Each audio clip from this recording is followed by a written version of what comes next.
Bonjour à tous, c'est David de ProSon Live. Eh bien, aujourd'hui, je reçois Charles de Scooter. Bonjour Charles. Hello. Alors, je vous rappelle, n'oubliez pas de vous abonner à la chaîne en cliquant sur le bouton ici en bas à droite. N'oubliez pas aussi d'appuyer sur la petite cloche. Comme ça, vous serez au courant quand il y a des nouvelles vidéos. Charlie, bonjour. Hello. Si tu peux te présenter, si tu peux nous dire qui tu es, ce que tu fais. Donc voilà, je m'appelle Charles de Scooter, je suis ingé son, je suis basé à Bruxelles et je suis un de tes amis de longue date. C'est vrai. Je partage mon activité entre le live et le studio, un peu d'audiovisuel de temps en temps. J'ai fait un peu de tournée, on a fait de la sono beaucoup ensemble. Voilà. Ouais, je suis musicien à la base. D'accord, d'accord. Voilà. Du coup, tu te présentes simplement. Après, tu as plein de casquettes. Enfin, je veux dire, moi, je suis ingénieur du son live, en concert, je suis un peu même sectaire, à pas très bien comprendre et à dire c'est des familles différentes. Donc ici, autant concert que studio. Tu dis aussi que tu es musicien. Donc en fait, à la base, je suis musicien. C'est pour ça que je suis arrivé à devenir ingé son finalement. Si on doit reprendre la genèse de l'histoire. Donc j'étais musicien. Je suis musicien avec mon frère quand on était petit. On joue ensemble. On a eu des groupes. On a voulu s'enregistrer et assez rapidement, il a fallu trouver des techniques, comprendre les micros, voilà, le système de multipiste, etc. Pour l'anecdote, le premier principe était quand même assez rudimentaire, mais c'était d'enregistrer ce qu'on jouait sur une cassette, et puis d'avoir un Walkman, transférer la cassette de l'enregistreur dans le Walkman. La sortie du Walkman arrivait dans une espèce de double jack, comme un Y. Wow. Et, un micro était connecté de l'autre côté. D'accord. Et en fait, on prémélangeait un peu avec le volume du Walkman et le volume du micro dans l'entrée micro du premier deck cassette. D'accord. On enregistrait sur une deuxième et puis on inversait les cassettes et on faisait une troisième piste, une quatrième piste, une cinquième piste. Ouais. Donc sans mixage. D'accord. Donc à la 12e piste, on n'entendait plus la première. Clairement. Et donc à partir de là, on s'est mis à tondre des pelouses pour pouvoir acheter un Porta-Studio Tascam. Forcément. Et donc là, ça a été la découverte de la table de mixage avec les préamplis, les pistes dans quel sens et tout. Et en fait, ça m'a passionné fort, quoi. Et je pense que j'ai d'abord commencé par le live parce qu'en tant que musicien, il y a toujours eu un attrait pour la performance en concert. D'accord. Et donc ça me permettait d'être inclus dans plein de concerts, partie prenante, de travailler dedans, d'avoir la chance. Je me souviens plein de fois quand on a commencé à bosser ensemble d'ailleurs, de me dire putain, j'ai quand même de la chance de faire ça. Ouais. Parce que je peux voir des concerts gratos Ouais. de super groupes. Et j'y suis, quoi. Tous les week-ends, dans plein de styles de musique différents, c'est ultra nourrissant. L'aspect studio, il est venu par après pour deux raisons. La première, l'audiovisuel, c'est qu'il fallait que je mange et que l'audiovisuel était clairement une activité plus rentable qu'une activité en musique, en tout cas en débutant, quoi. Ouais, donc vraiment tout ce qui est concert live, quand on dit audiovisuel, plutôt que le studio. Enfin, le concert était nettement plus rentable. Non, moins. Moins. D'accord. Ouais, j'étais étudiant, je sortais de l'école et bon, je gagnais correctement ma vie, mais pour pouvoir payer mon loyer, vivre tout seul, avoir une bagnole, etc. Fallait un peu plus, et donc j'ai commencé à faire de l'audiovisuel. Un peu à reculons au début, parce que je m'étais promis de jamais mettre les pieds là-dedans. Donc radio, télé, des choses comme ça Du doublage. D'accord. Et en fait, je me suis amusé comme un fou à faire ça. Et ça m'a rempli en réalité tous les trous entre les concerts, entre les tournées. Donc ça, c'était la partie studio, mais qui a commencé par l'audiovisuel. Et puis la partie studio musique, c'est vraiment les tournées, les groupes avec lesquels j'ai bossé, qui m'ont poussé en fait à faire leur disque. Excellent. Parce qu'il rajoute en plus une casquette, une corde à ton arc qui est vraiment, donc on va dire musicien, ingénieur du son, studio, live et producteur du coup aussi. Oui. Mon premier, ma première production, façon de parler, officielle, je tournais, ça devait être vers 2006-2007 avec les Superbus. Ouais.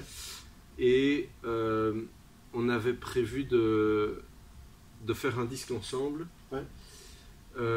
Parce qu'on s'entendait bien et que la chanteuse voulait absolument que je fasse le disque. D'accord. Voilà. Je lui avais dit oui. Et je lui avais suggéré de prendre un réalisateur à part et un mixeur à part. Ouais. J'étais ok pour faire les prises, D'accord. mais je me sentais pas vraiment les épaules de... J'avais pas assez d'expérience pour pouvoir prendre en main la réal, le mix et tout d'un album pour Universal avec quand même des grosses attentes. Voilà. Et donc c'est ça, à l'époque la maison de disques a contacté comment il s'appelle, le mec de Eurythmics, Dave Stewart. Dave Stewart, ouais. Tout à fait. Dave Stewart qui vivait en France et qui a dit oui. Et puis quelques semaines, je pense, avant le début de l'enregistrement, en fait il a disparu de la circulation et il n'était plus intéressé. Enfin, on n'a plus entendu parler de lui, donc voilà. On a quand même fait le disque et ça s'est un peu fait comme ça en fait. Moi j'ai toujours été quelque part grâce au live par rapport au studio, j'ai toujours voulu avoir cette espèce d'efficacité où les gens n'attendent pas pour être créatifs, où tout est un peu préparé de manière à ce que l'aspect artistique soit ultra fluide. D'accord. Et jamais coincé par la technique et qu'il n'y ait pas de limite là-dedans. Donc on a commencé à faire un disque un peu comme si on préparait une scène de concert et on a fait le son de ce disque avec des résultats tout de suite. Wow. C'est-à-dire que jamais on s'est dit ouais mais on verra ça au mix. Si elle voulait de la disto sur sa voix ou une reverb énorme sur sa voix, je lui mettais à l'enregistrement, à l'écoute évidemment, je ne la printais pas dans le Pro Tools, mais c'était directement à l'écoute, je voulais tout de suite un résultat et à la fin des prises, le groupe est venu me voir et ils m'ont dit en fait tu vas mixer. Je dis mais non, c'était pas ce qu'on s'était dit. Et ils m'ont dit oui, si tu vas mixer. Donc j'étais un peu embêté et ils m'ont dit, leur argument principal était de dire en fait on veut pas un autre son que le son qu'on a là. C'est ça. On veut les reverbs qu'on a choisi là à l'enregistrement, on veut les EQ, on veut juste ça en fini quoi. Mais on veut pas que quelqu'un d'autre vienne changer. Et j'ai quand même dit non. Et la maison de disques à ce moment-là m'a contacté en me disant qu'en fait c'était pas une option, que j'allais mixer et que du coup je serais crédité comme réalisateur. D'accord. Vu que quelque part c'était l'idée en fait de garder le son. Et donc en quelque sorte moi je considère ça comme ma première réalisation, production quoi. Ouais, un peu malgré toi en fait, malgré tes... À un moment, il faut se jeter à l'eau. Comment s'appelle cet album de Superbus ? Lova Lova. Lova Lova. Donc, qui est sorti en 2007, 2008, un truc comme ça. Que vous trouverez chez votre... sur Amazon, chez votre petit producteur local de disques. Ouais. Excellent. Si vous en trouvez un, vous me donnez l'adresse. D'accord. Et si vous retrouvez Dave Stewart, c'est trop tard. Niveau live, c'est la... Enfin, on va croire que je vais rester coincé sur le live, c'est mon métier, c'est ce que j'adore. Je vais passer une anecdote aussi d'ailleurs, parce que je dois toujours quand même raconter ma part du gâteau. Alors pour ma part, je ne suis pas musicien, mais j'aime assez bien ton approche avec ton frère, vraiment le premier multipiste. Hein. Alors plus on passe de pistes entre le deck cassette. Alors, pour ceux qui ne savent pas, les cassettes, vous irez voir. Mais c'est un vieux système d'enregistrement sur 2 pistes sur lequel on écoutait la musique. On pouvait aussi s'enregistrer. Et donc là, forcément, j'imagine, overdub, ça devait vraiment faire un résultat de fou. Mais c'est génial comme on pouvait bricoler. Donc, pour ma part, je ne suis pas musicien. Mais quand j'ai commencé, eh bien, c'était... ouais, je crois que j'ai mis une petite annonce. Et puis, c'est mon cousin qui avait un enregistreur 8 pistes. Donc, il y avait, à l'époque, il y avait Tascam et Fostex. Et donc, il m'a prêté son enregistreur Fostex 8 pistes. Et je me souviens, on avait fait un petit studio avec des copains musiciens. Le groupe So, hein, que tu as connu à l'époque, qui est devenu Vénus après, donc maintenant qui a moins d'activité. Et donc j'allais chez Marc, chanteur de Vénus, avec mon 8 pistes. Je prenais le bus à la gare du Midi avec mon 8 pistes, voilà, et jusqu'à un jour où le 8 pistes, le sac a cédé, et parce que ces appareils pesaient lourd.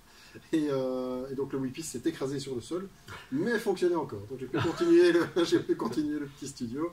Je ne l'ai jamais dit à mon cousin, donc Phil, si tu m'entends, désolé pour ce 8 pistes qui s'est cassé la figure à l'époque. Donc, je reviens sur cette idée de live.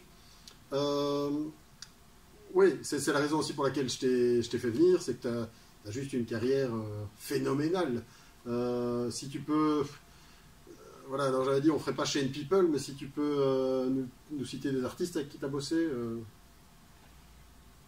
Mudflow. Mudflow, ouais. Ginzu, ouais. Ozark Henry, ouais.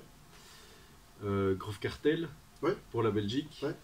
Pour la France, Plémo, Daran, Superbus, Kyo, M. Ouais. Donc M. Mathieu Chédid. Hein, oui, c'est ça. Voilà. Ouais. Et toute sa famille. Et, effectivement, tu m'as expliqué avec M que tu as travaillé aussi bien avec lui. Mais du coup, toute la famille aussi. La sœur, le père... oui, ben on a fait une tournée avec toute la Smala c'est ça. ensemble. Excellent, excellent. T'as dû changer de nom de famille, non? Non. Excellent. Et comme, justement, comme l'adresse peut s'adresser aux plus jeunes, pas nécessairement aux débutants, ou aux confirmés, etc., comment, finalement, comment tu accèdes à... Je veux dire, de contact en contact, quand là tu expliques les groupes, c'est des groupes peut-être un peu moins connus, puis alors des stars en France. C'est quoi, c'est le bouche à oreille, sans compter tes compétences, bien sûr. Mais... oui, je pense qu'au final, c'est quand même un peu une histoire de bouche à oreille. C'est des rencontres, quoi. Ça peut être des rencontres de musicien en musicien. Je dirais, par exemple, les Plémo, donc, qui était un groupe un peu de néo-metal du début des années 2000. C'est des gars qui étaient à l'école en banlieue parisienne avec les membres de Kyo, donc c'est des amis d'enfance. Du coup, en faisant les concerts des Plémo, les Kyo venaient régulièrement voir les copains faire des concerts. C'est comme ça que j'ai eu l'occasion de rencontrer les Kyo, de partir par après en tournée avec eux. Les Superbus faisaient les premières parties des Kyo, donc je me suis retrouvé à tourner avec Superbus. Il y a un directeur de prod qui faisait les Plémo à l'époque, les Kyo, qui s'appelle Laurent Poirier, qui est quelqu'un qui a eu aussi beaucoup d'importance allez, c'est quelqu'un qui m'a beaucoup fait confiance, quoi. Voilà.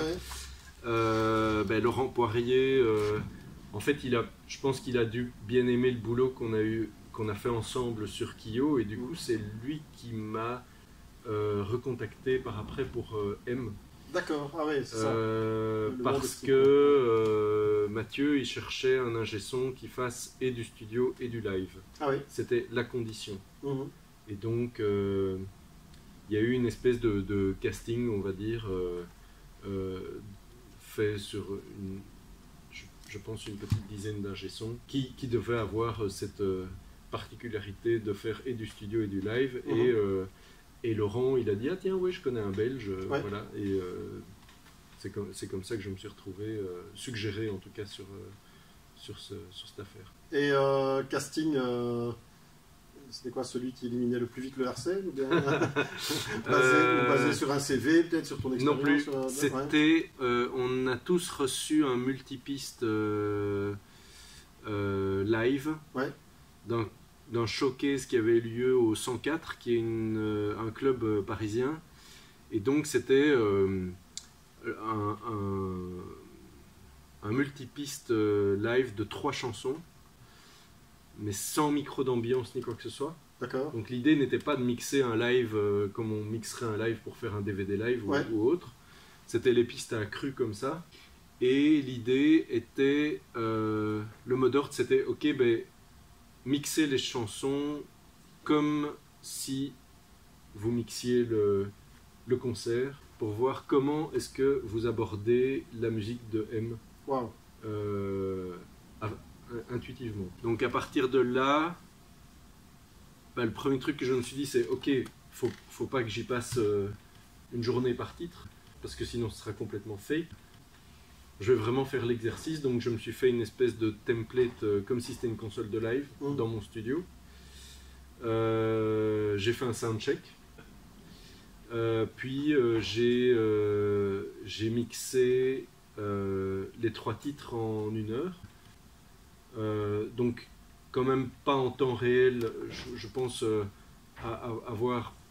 être passé quand même 5 ou 6 fois sur chaque titre avant de printer quelque chose de définitif. Mais bon, par exemple, j'ai pas fait d'automation, quoi. J'ai mixé le truc un peu exercé, quoi, on va dire.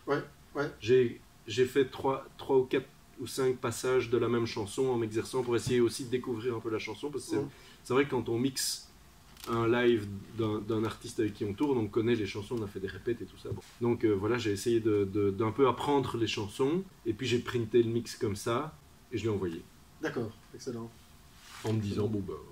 Et au niveau de ces tournées live, que ce soit avec M ou un autre artiste, c'est quoi, je dirais, le plus long que tu as fait? T'étais parti sur la route combien de temps, ou c'était quoi le plus endurant, je veux dire? De quel souvenir tu as? Superbus. J'aurais eu un souvenir plutôt de Playmo, avec un truc un peu dur. C'était pas la même chose. D'accord. C'était pas la même chose. Je dirais que les Playmo, c'était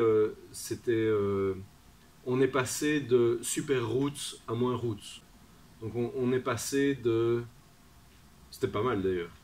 Mais avec les Playmo, j'ai appris à prendre des douches dans des stations essence, à dormir dans un van en route avec des sièges à 90 degrés, avec la tête. Voilà. À pas dormir du tout, à voyager, à avoir la tête complètement à l'envers avec les décalages horaires et tout ça.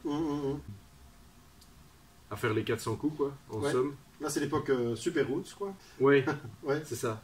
Faire des premières parties improbables, être un peu dans le concours de beat de celui qui fera le plus gros son.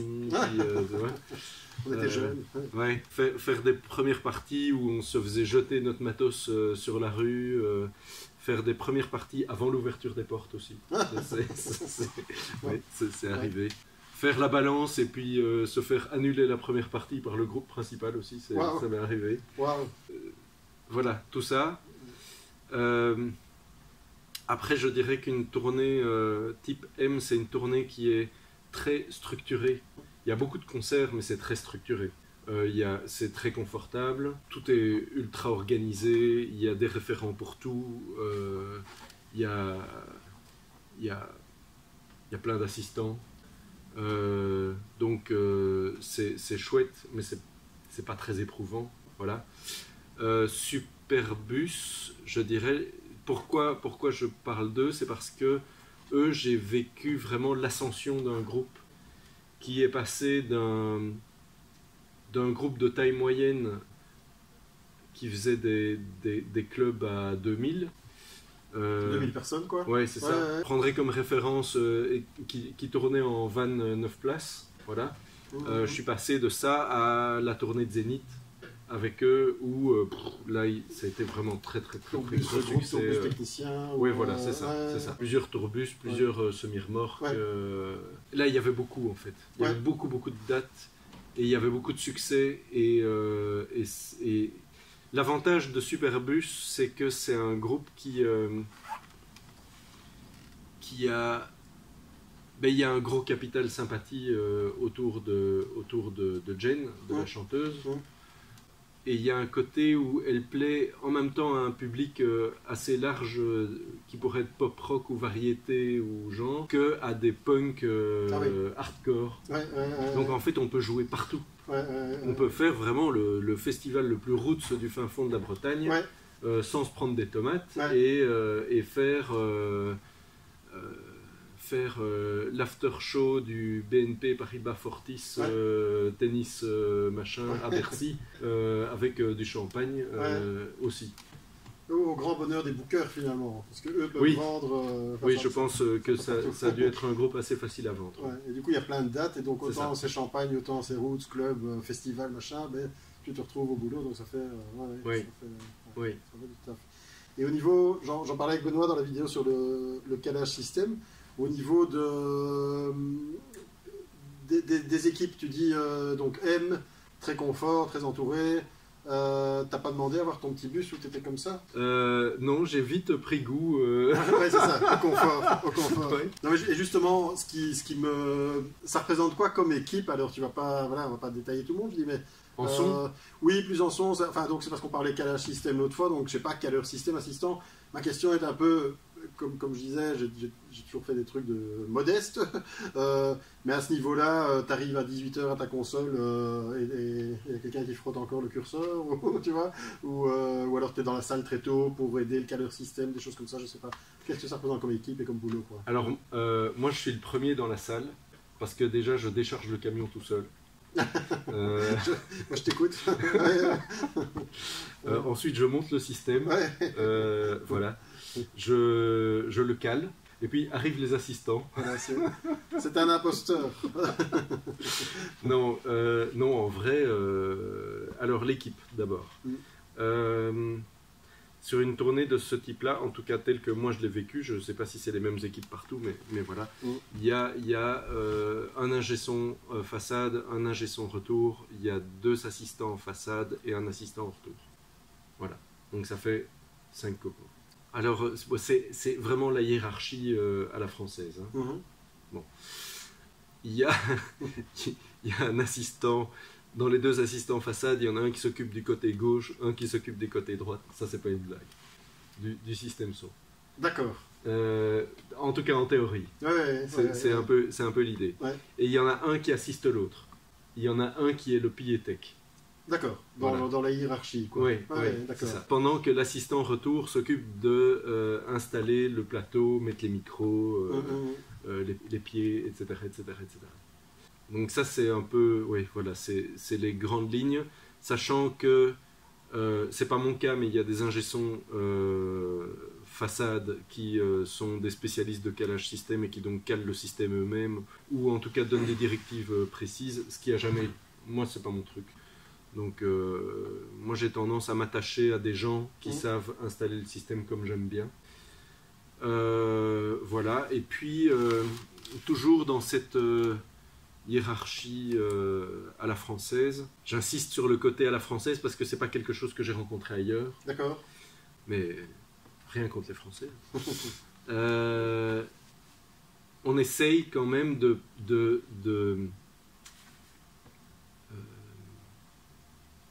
pas de privilégier, mais de soigner l'ingé son, façade surtout, en se disant, bon, faut pas qu'il travaille trop, parce qu'il faut qu'il ait les oreilles reposées, il faut qu'il ait un certain, une forme de confort, si on veut. Donc, en studio comme en live, d'ailleurs, j'ai eu ces expériences un peu choquantes de gars qui me disent, mais qu'est-ce que tu fous là? Je dis, je viens aider à monter. Et les gars, ils veulent pas m'avoir dans les pieds. Ils veulent faire leur boulot à leur aise, préparer le truc. Et puis moi, je viens quand c'est mon moment. Mais à un moment, c'est comme si on m'avait rattrapé par le col en me disant tu retournes à l'hôtel, Ouais. Toi ton rôle c'est d'être en forme pour ce soir. C'est ça. Voilà. Ouais, ouais. Au même titre qu'en studio, je crois que c'était à Ferber.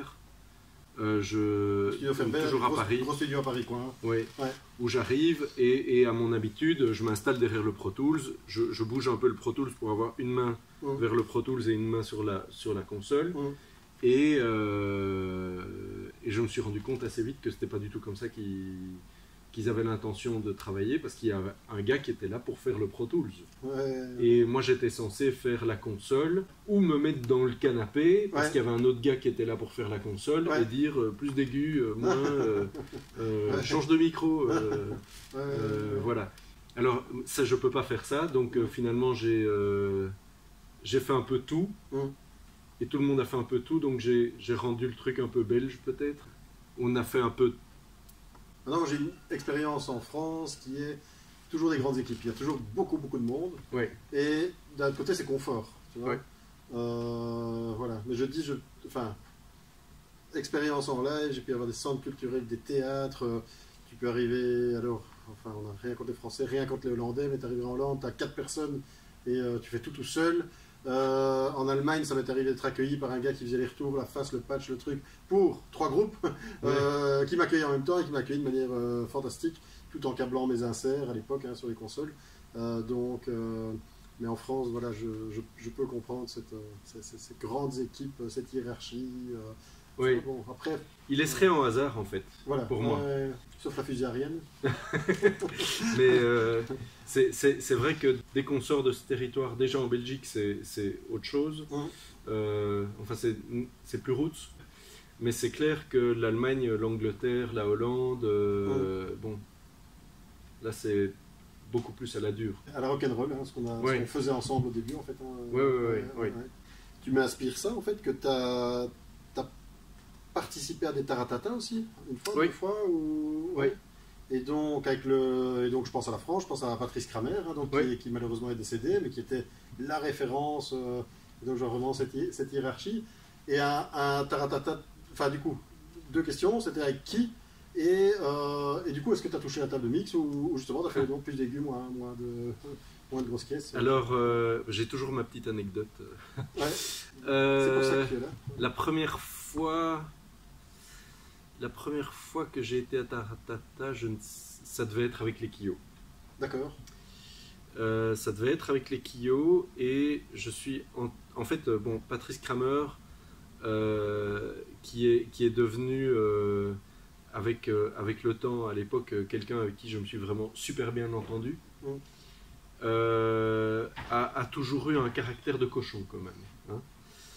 Il était même connu pour son caractère de cochon et je suis entré dans le bus de régie de Taratata en tant qu'ingé son des Kyo. Donc je venais, la prod, l'assistant de la prod, notre prod, enfin tout le monde m'avait déjà dit oui, tu vas voir, c'est Patrice Kramer, tu pourras... si tu peux entrer dans le bus régie, c'est déjà génial, mais n'espère pas toucher la console. C'est un ours. Bon, voilà. Donc, j'entre dans ce bus et en me disant que bon, de toute façon, je ne vais pas toucher la console. Ça, pour moi, c'était acquis. Mais j'avais quand même en fait des effets avec moi. J'avais entre autres une pédale de disto, j'avais un petit rack d'effets avec des trucs très spécifiques dont on avait besoin pour les chansons qu'on allait jouer. Donc j'amène mon brol, quoi. Si voilà. Ça peut servir, voilà. Ah ben parce qu'il fallait que ça serve. D'accord. Je savais qu'il n'avait pas d'équivalent et que c'était le son que l'artiste voulait de la chanson, ça en faisait partie. Donc j'arrive dans le bus et l'assistant de Patrice Kramer m'arrête tout de suite, genre c'est pourquoi. J'explique.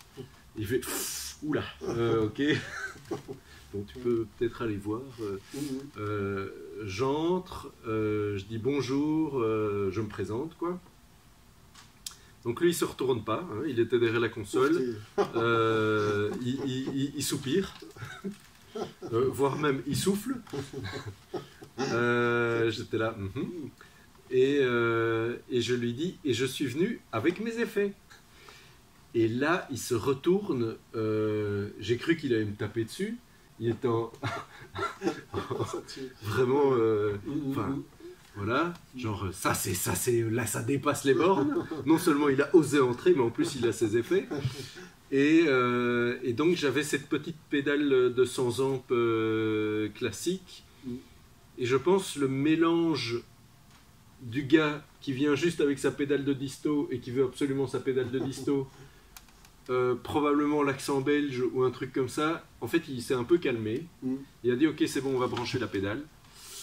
Donc on a branché la pédale, il m'a dit tu t'assieds là. Je me suis assis. Et puis on a commencé à faire la balance. Et il me dit alors comme ça te va? Ouais. Je dis bah un peu plus de disto, ouais, un peu comme ça, et puis un peu comme ça. Et à un moment il s'est levé, il m'a dit vas-y fais-le. Excellent, excellent. Et donc finalement on a un peu mixé à 4 mains. Ouais. Puis on a bu une bière et puis c'était sympa. Ouais. Puis je suis revenu avec les Superbus, je suis revenu avec une autre chanteuse, je suis revenu 2-3 fois. Voilà, c'était sympa. Puis on a commencé à garder contact en dehors des taratata. Ouais. Voilà. La passion pour la compression. C'est un mec qui il m'a un peu donné cette petite maladie d'aimer les sons compressés. Chaque fois que j'ai entendu des choses que tu pouvais faire, j'ai toujours entendu des compresseurs partout, Oui. même avant les consoles numériques, en fait, même époque analogique, je veux dire, tu mettais beaucoup de compresseurs. Ouais. Parce qu'on fait, maintenant avec le numérique, forcément on peut se le permettre. Et comme je l'explique dans ma vidéo sur la compression, c'est pas nécessairement utilisé comme compresseur, comme effet sonore, ça peut être utilisé un peu en sécurité, quoi, tu vois, surtout en live. Oui. Enfin voilà, moi j'en mets beaucoup pour au cas où il y a un truc qui partait fort en dynamique. Mais du coup, j'ai toujours entendu un son chez toi très. Enfin, t'as toujours bien aimé les compresseurs. Voilà. J'aime bien le son des compresseurs en fait. Ouais. Et c'est sûr qu'au début, j'y allais peut-être de manière un peu scolaire en me disant tiens, enfin sans note négative, mais en me disant tiens, j'utilise un compresseur pour contrôler ma dynamique. Et puis à partir du moment où on se rend compte que la compression fait partie vraiment de la couleur sonore, finalement on va utiliser de la compression plus pour la dynamique, mais pour le son qui va donner en fait, quitte à faire de la parallèle ou voilà. Et c'est sûr que c'était le cas avec Kramer. La première fois que je l'ai rencontré et que je l'ai vu commencer à utiliser ses distressors sur un mix, voilà, toutes les LED étaient allumées, quoi. Il les utilisait, mais à mort, vraiment sauvage. Quoi. Et donc ça m'a choqué, en fait. Quand on regarde les méthodes d'autres grands mixeurs studio, on remarque en fait cette compression, mais ça remonte déjà aux Beatles, finalement. C'est l'utilisation de la compression, la couleur de la compression, le Fairchild, enfin tous ces, le 1176, les RS124 Abbey Road, etc., qui ont tous des couleurs, les DBX 160, le son des compresseurs de la SSL qui sont, si je dis pas de conneries, étaient faits par DBX d'ailleurs à l'époque, et qui donnent ce côté un peu snappy, un peu agressif, un vrai truc aux caisses claires. Voilà, c'est le son compressé, quoi. Après, distressor. Lui, il adorait les distressors. Ouais. Il y avait des distressors, on avait une pile comme ça et tout était à fond. Et distressor qui est alors je vais l'expliquer à ma manière, un compresseur qui va vraiment agir de manière particulière, qui va vraiment donner de la pêche au signal. Tu peux certainement l'expliquer mieux que moi, le distressor, le principe. De ce que j'en sais, c'est un compresseur analogique à télécommande numérique. Et en réalité, le distressor, comme le Fatso,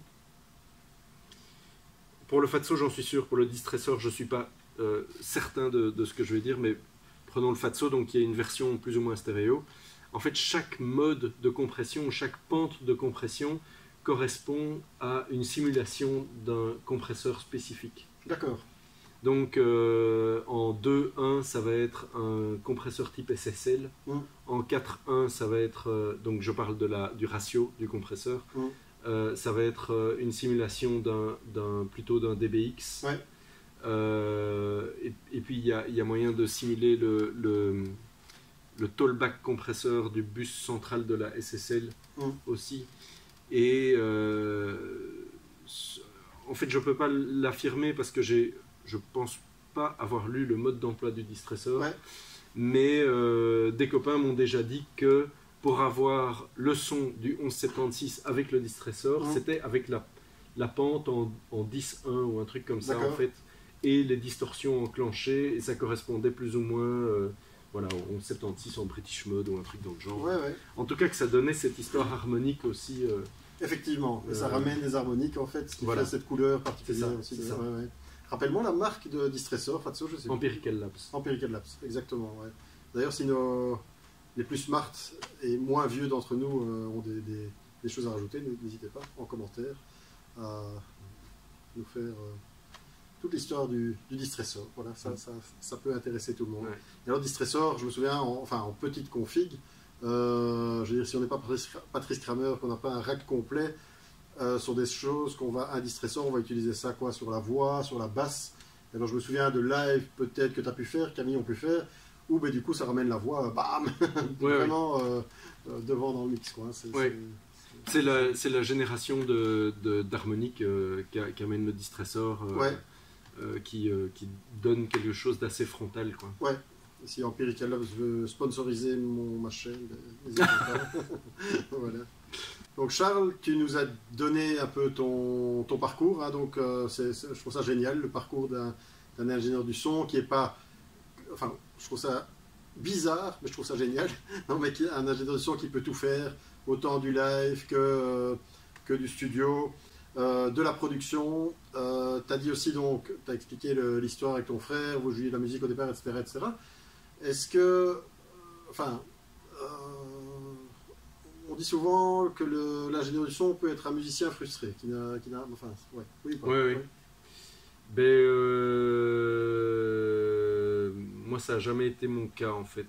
C'est-à-dire qu'à partir du moment où j'ai découvert, je pense pas. Il y a peut-être des gens qui ont considéré que j'étais un frustré, mais peut-être plus en voiture que.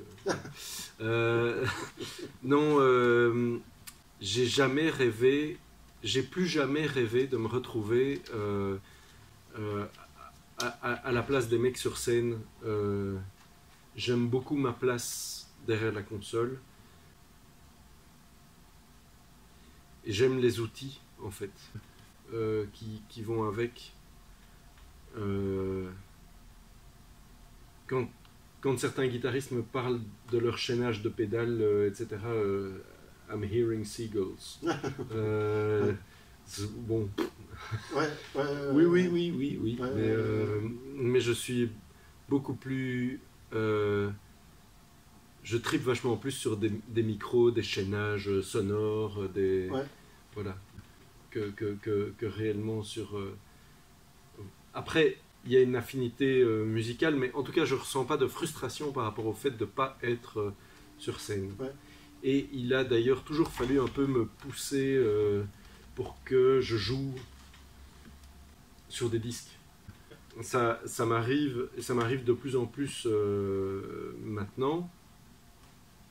À la base,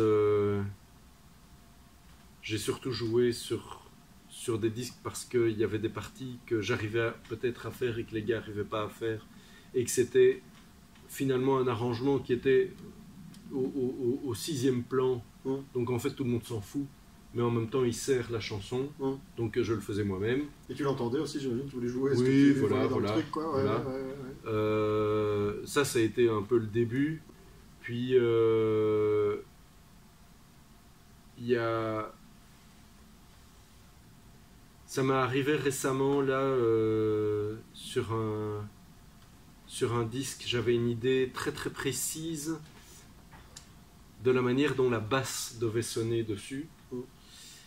Et on a eu un bassiste qui a fait l'enregistrement. Et j'ai essayé de bosser avec lui, mais j'arrivais pas à obtenir exactement ce que je voulais. Probablement parce que le gars était trop bon. Ouais. Et que je voulais quelque chose de plus simple et de plus roots, Ouais. et de plus sale et plus... Voilà. Du coup, on a fait venir un autre gars qui a refait la basse. Ça m'allait toujours pas. D'accord. Donc j'ai fini par faire la basse moi-même. Donc on parlait de ces tournées.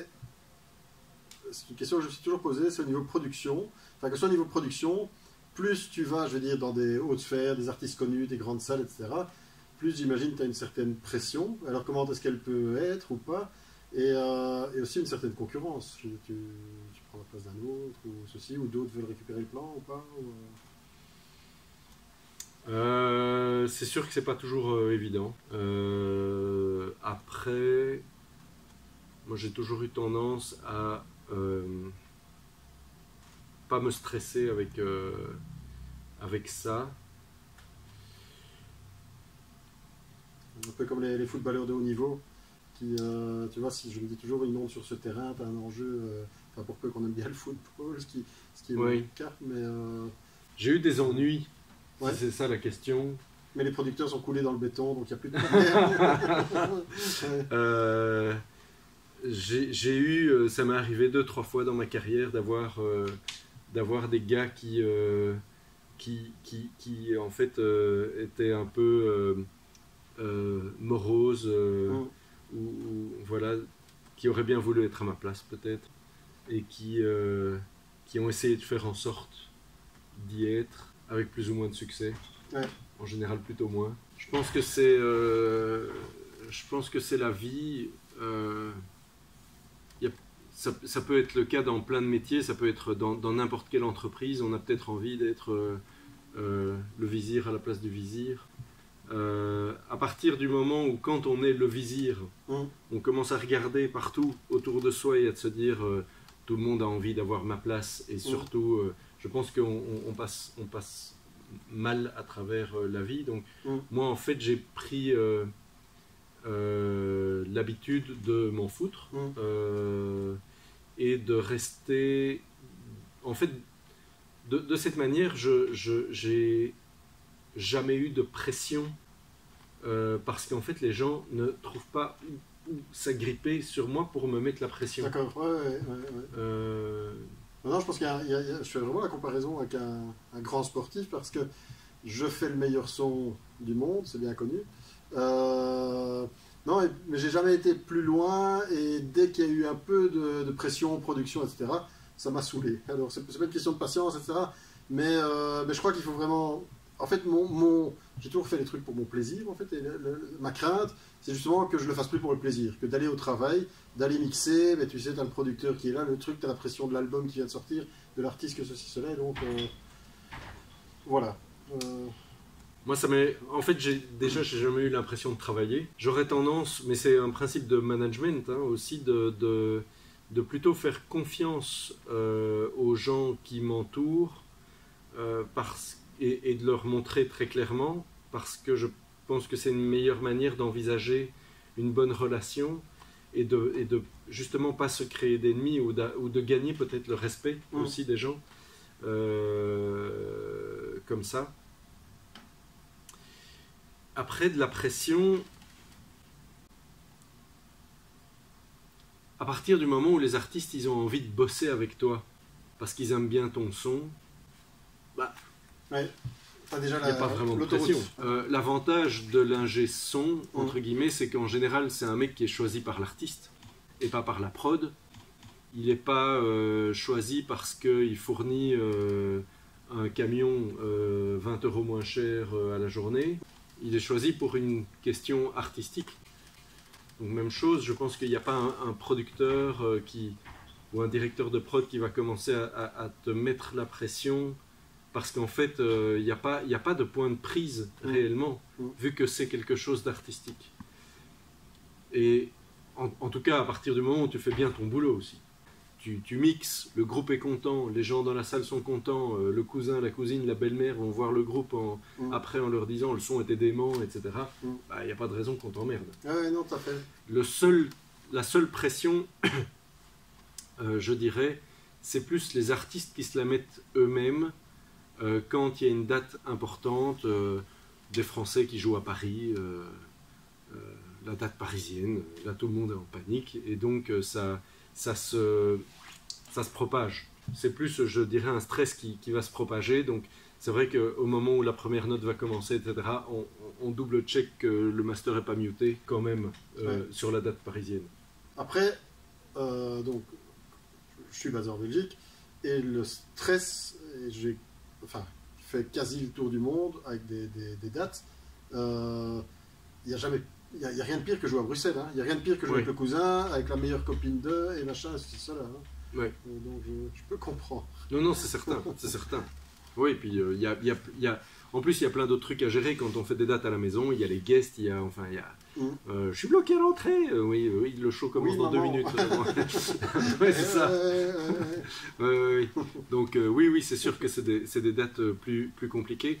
Après, il y a aussi cette idée que c'est parfois plus difficile de faire du son dans un club et d'arriver à doser entre le son qui vient de scène, la salle vide, la salle remplie, le système son qui est pas dingue, la console qui est pas dingue, ce genre de choses-là, et d'arriver quand même à un résultat qui tient la route.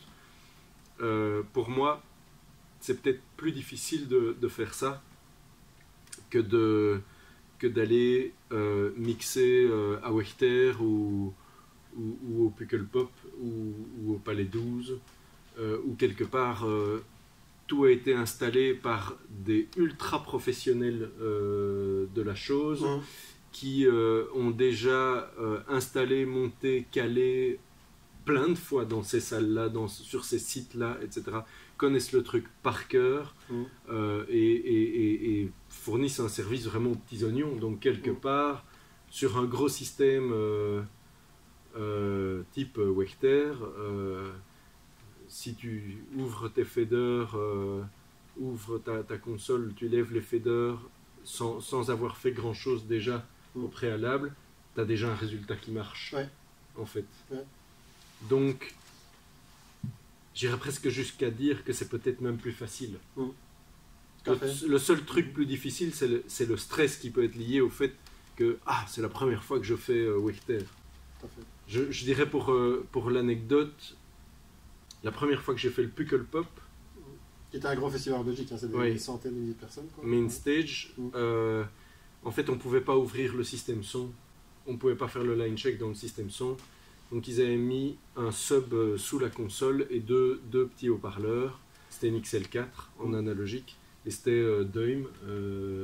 Qui est Monsieur Son en Belgique. Enfin, voilà, parmi les Monsieur Son en Belgique. Qui m'accueillait, quoi.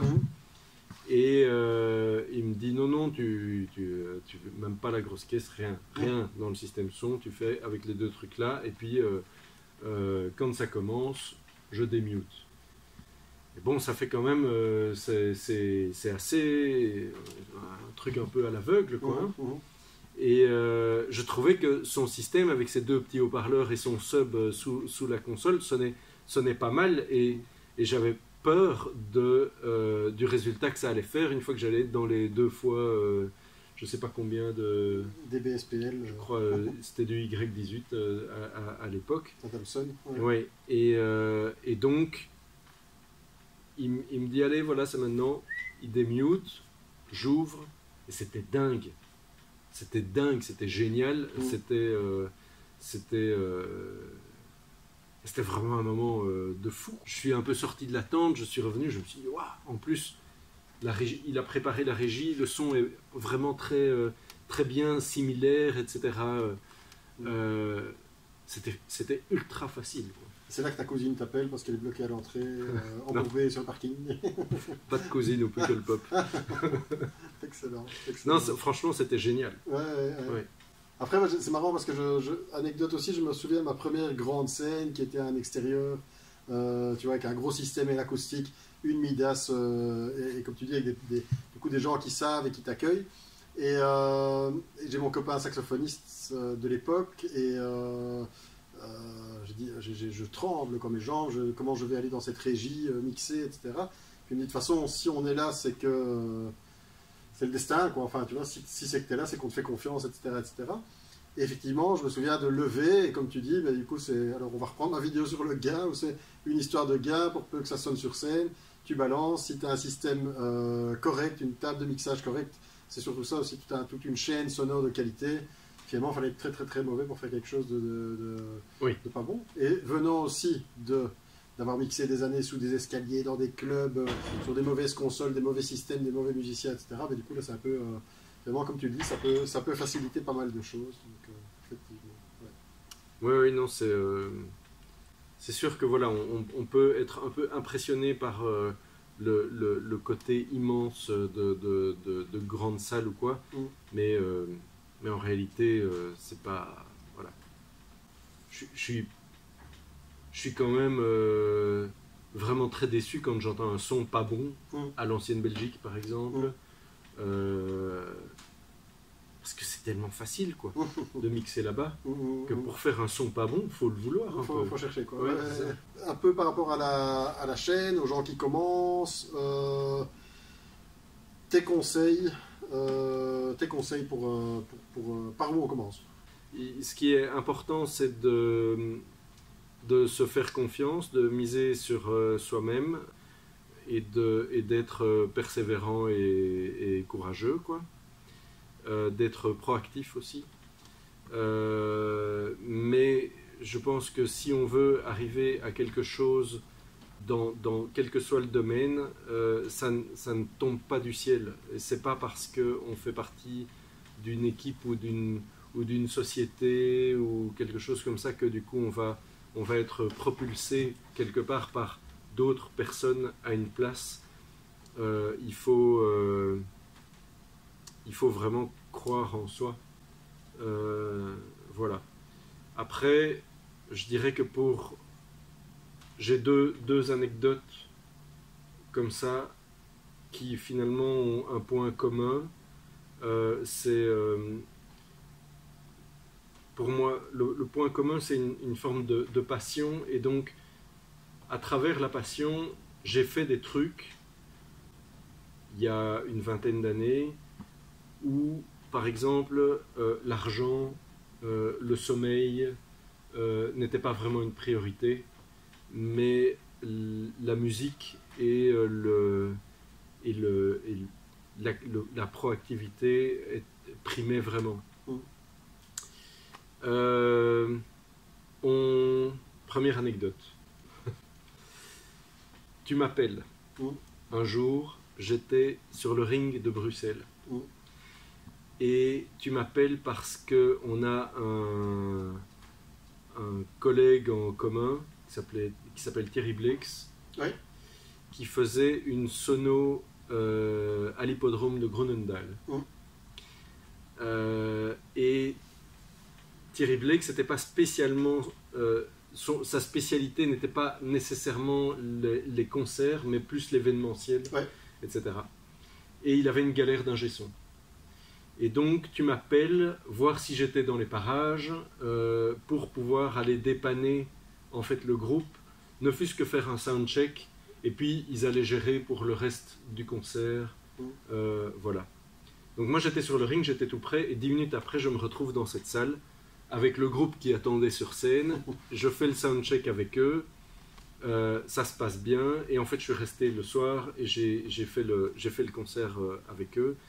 C'était une chanteuse suédoise qui s'appelait Iben, et au clavier, accompagnant cette chanteuse, il y avait un gars qui s'appelle Stéphane Kramer, qui en fait est ingé son, qui en fait a un studio à Arendt, enfin avait en tout cas un studio à Arendt près de Louvain qui s'appelait l'Impulse, et ce gars produisait les trois quarts des groupes de néo-metal français de l'époque. Wow. Il se fait juste qu'il est musicien sur scène. Et là il jouait du synthé avec Iben. Donc le gars il voit que je viens le dépanner, gentiment. Et derrière il me dit tiens mais t'as pas envie de faire d'autres concerts avec nous? Donc je lui dis oui, ok. Donc j'ai fait 2-3 fois comme ça le son de Iben. Et puis lui il produisait à l'époque 2 albums Enfin, il avait produit deux albums, un d'un groupe qui s'appelait Clear Cut, qui était un projet annexe d'un groupe de métal français qui s'appelait Loud Blast, et un autre qui s'appelait Art Sonic. Et ces deux groupes devaient partir en tournée, et on demandait à Stéphane Kramer, donc qui n'est pas Patrice Kramer, c'est un autre Kramer, mais bon. J'ai pas mal de connexions avec des Kramer finalement. Je les appelais Kramer pour faire du son. Ouais, c'est ça. Il lui demande, tiens, notre ingé son arrête ou il fait autre chose ou je sais plus. Est-ce que tu veux pas partir en tournée avec nous? Et Stéphane leur dit, ben non, je fais plus de tournée ou je suis pas dispo, je ne sais plus. Mais si vous voulez, je peux vous suggérer mon ingé son, le gars qui fait mon son en live. Et donc le gars il m'appelle et je me retrouve à l'Impulse face à 4 métalleux à longs cheveux qui me disent bon ben tu viens? Je dis ouais ok c'est bon j'y vais. Et donc un mois après je fais ma première tournée en France dans un tourbus avec 3 groupes.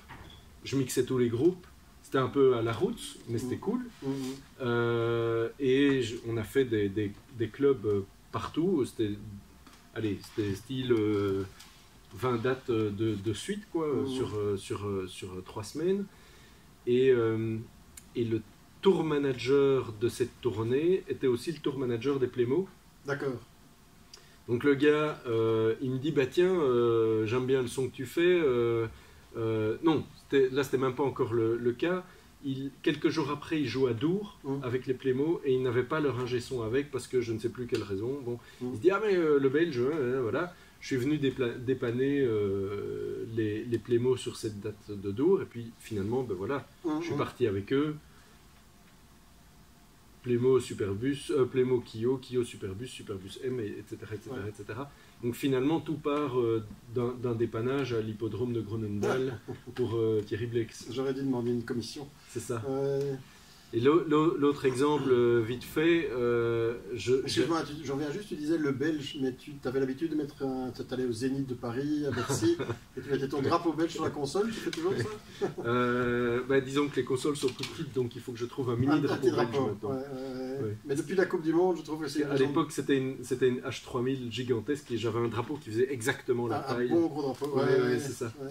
Maintenant, depuis la Coupe du Monde, je trouve que si vous êtes belge, ingé son et que vous tournez en France, ben, n'hésitez pas. Mettez votre drapeau. Et deuxième anecdote, alors du coup, c'était un groupe. Alors, je mixais Mudflow et on fait un show au Rock Amadour, qui est un petit club à Dour, à la frontière française. Et en première partie, il y avait un groupe qui s'appelait 10,000 Women Men, groupe de Marc Debacker, qui est un Belge aussi, qui a joué dans Dog Eat Dog à l'époque. Je vous conseille la vidéo d'ailleurs de Dog Eat Dog. Enfin, il y en a plusieurs, je dis, mais le célèbre titre où tu as Marc Debacker sur une scène Open Pop, voilà, No Fronts ou Who's the King. C'était une des deux. Je pense que c'est Who's the King, je pense. Soit, et donc ils font la première partie, ils n'ont pas d'ingé son et moi je mixe le groupe principal et donc j'écoute leur truc mixé par le mec sur place et je me dis waouh, ça tue quoi, j'adore leur musique, c'est vraiment c'est dément quoi, j'adore et ils n'ont pas d'ingé son donc je vais les voir après, je leur dis les gars vous n'avez pas d'ingé son? Ouais non. Ben, moi je me propose, si ça vous dit, je suis ultra chaud de faire votre son. Et ils me disent mais on n'a pas de pognon quoi. On peut pas payer un ingé son donc mais c'est pas grave, je m'en fous. Moi je veux faire votre son donc c'est pas grave si vous n'avez pas d'argent. Voilà. Et j'ai fait ça avec eux pendant un an et demi, un truc comme ça. On a fait des tournées en Allemagne et tout. Enfin, c'était vraiment, vraiment très très cool. Je pense qu'ils ont dû me payer 1 ou 2 fois. mais c'est resté vraiment un groupe que j'ai vraiment là, quoi. C'est aussi le premier album que j'ai fait en studio d'ailleurs. Et bon, soit on fait un concert au Palace à la Louvière. Et il y a une boîte de son flamande qui faisait la sono là-bas. Et donc je mixe mon groupe de potes, c'était devenu des potes. Et le gars, le boss de cette boîte de son, en fait vient me voir et il me dit ouais, j'aime bien comment tu fais et tout, ça te dit pas de venir travailler pour nous de temps en temps? Je dis bah ouais, pourquoi pas. Et je me retrouve à ce moment-là à faire des sonos en Flandre, du côté de Courtrai. Et je faisais beaucoup les retours à l'époque. Et en façade, c'est un mec qui est décédé maintenant, qui s'appelait Steph KTE. Et au light, c'est Pete Goddard, qui en fait est le chanteur de Ozarkenry, qui à la base était éclairagiste. Wow. Et Steph KTE, c'était le guitariste de Ozarkenry. Et donc, finalement, je me retrouve à faire des sonos avec Pete et Steph. Et de fil en aiguille, je me suis retrouvé à faire le son façade de Ozarkenry. Excellent. Comme ça. Et là, ça a été très vite aussi. Peut-être 6 mois après, on faisait le Puckle Pop dont on parlait tout à l'heure.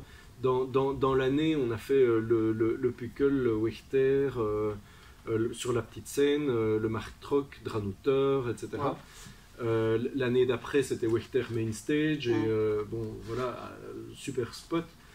Donc finalement, allez, je me suis retrouvé là-dessus parce que si on reprend l'histoire à l'envers, en commençant par mixer un groupe que j'ai été sollicité moi-même et en bossant pour eux gratos quelque part pendant 1 an, voilà. Ouais. Je dirais c'est un peu des paraboles, hein. C'est pas une marche à suivre nécessairement, mais voilà, l'influx, il est là, quoi. Ouais. Je pense qu'il y a... Ce que je retiens souvent aussi, c'est vraiment la communication. Hein. Tu dis, bon, la confiance en soi, c'est certain, mais aussi, c'est de ne pas avoir peur d'aller parler aux gens, quoi. Et tu vois, d'aller parler au groupe, ça m'intéresse, cela, ou au niveau technique, je veux dire, c'est d'aller rencontrer les sonorisateurs. Alors, soit il n'y a pas le temps, mais quand il y a le temps, il y a toujours moyen de faire une connexion, l'autre, etc. Et effectivement, je ne dis pas d'aller travailler gratuitement, mais c'est quelque chose qu'on a un peu tous fait, ou travailler à bas prix, mais pour vraiment rentrer rentrer de force un peu dans le circuit. Charlie, je pense qu'on a fait un peu tout un tour de ta carrière, que ce soit le live, le studio, la production, un peu tes conseils de comment, par où commencer. On va passer à des questions nettement plus légères pour terminer. Ton micro favori? Le SM57. Merci, au revoir. Sans hésiter. Autant en studio, j'avais détaillé ma question, autant en studio que sono, le SM57. Pourquoi? Parce qu'on peut tout faire avec. D'accord. Tout. Moi, j'ai toujours dit un Beta 57, personnellement. Ah. Parce qu'il y a la bonnette, alors pour des chanteurs, parce que tu vois, il y a beaucoup de gens qui font des chants de Beta 57. Mais, c'est vrai, c'est bien aussi. Oh, si je serais fier si je change ton... Ouais. Bah, Elton John, il chantait dans un SM57. Lemmy aussi, d'ailleurs. Excellent. Pas la version bêta. Mais, oui. Je sais pas, peut-être avec un antipop ou alors comme ça, pour Lemmy. Mais non, je trouve que c'est un micro qui est bien sur des charlets, c'est un micro qui est bien sur des toms, sur des caisses claires, sur des guitares, sur des amplis de basse, sur à peu près tout, en fait. Peut-être moins dans une grosse caisse, mais pour le reste, on peut à peu près tout faire avec des SM57. Ouais. Donc une île déserte, s'il ne te reste plus rien, on te laisse avec un 57. Ouais. Excellent. Et un préamp. Et un préamp. Oui, j'ai une anecdote en fait, parce que tu parles du 57, etc. Et ça me rappelle qu'en live, tu faisais pas mal la reprise des amplis. Alors ça se fait, c'est pas le seul à le faire, mais avec des condensateurs. Oui. Et alors, sur des plus grosses scènes, je dis, mais qu'est-ce qu'on fait? C'est qu'on isole les box, donc les box guitares sont pas sur scène, on les met vraiment à part. Et donc, tu mettais jusque 1, 2, parce que j'ai installé des scènes quand j'ai accueilli, je crois que c'est Playmo, avec l'époque, des choses comme ça, où tu mettais 2 condos sur des amplis qui étaient backstage, etc. Est-ce que tu peux expliquer pourquoi le condensateur, et alors pourquoi est-ce qu'on va mettre ces amplis là-bas? Alors les amplis loin, c'est pas nécessairement à cause du micro à condensateur, parce que les amplis vont tellement fort que bon, le condensateur il prend l'ampli, et puis le reste, je pense que c'est anecdotique.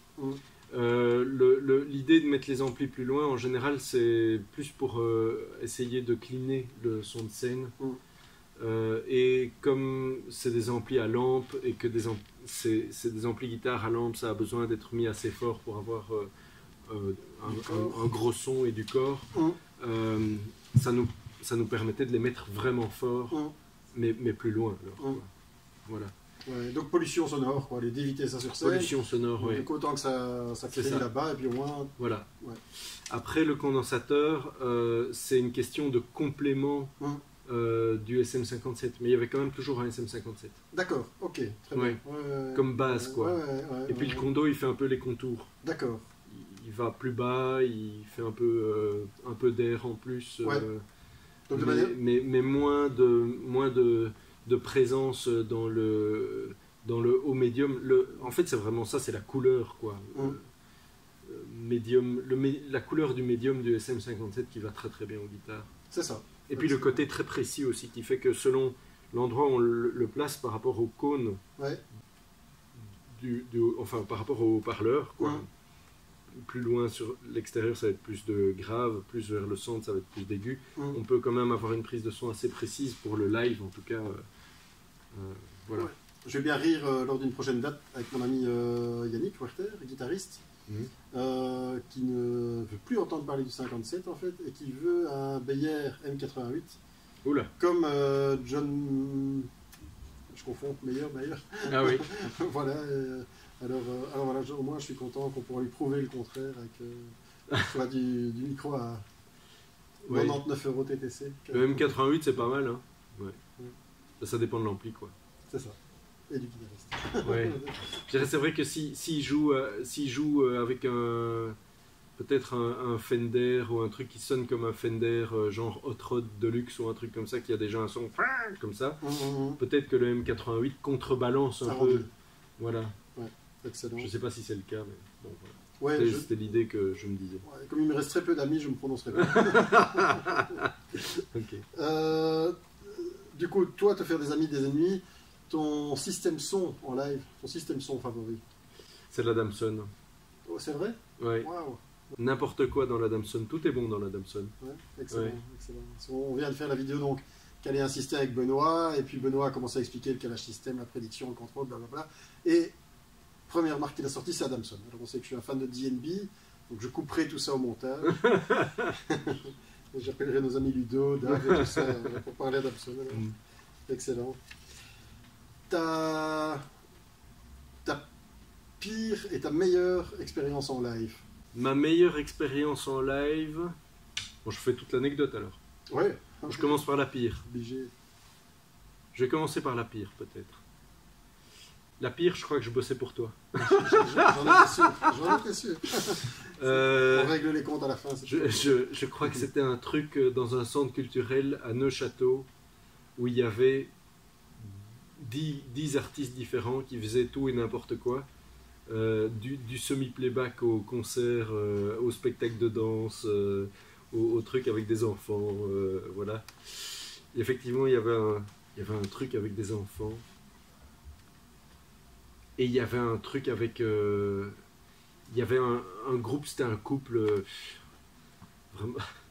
vraiment bon. Et ils étaient venus avec un mini-disque.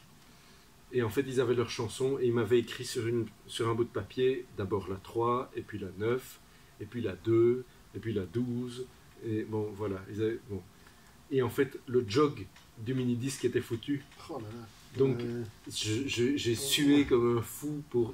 arrivé sur les bonnes tracks, et c'était suivi d'une farandole d'enfants qui faisait un petit spectacle de danse de fin d'année. Et là, il m'a filé une cassette audio, et le deck cassette, il tournait pas à la bonne vitesse. Pourtant, je n'ai jamais envoyé personne avec du matériel défectueux sur chantier. Tout ça, voilà. C'était il y a très longtemps. Ouais. Je pense que c'était même pas encore ATS. Tu parles, ça va, ça graffiti. Voilà, des cassettes mini-disques, on sait que c'est révolu. Bon, tout à fait. Donc, non, je pense même pas que ce soit ma pire expérience. Je pense qu'en tout cas, c'était très rigolo.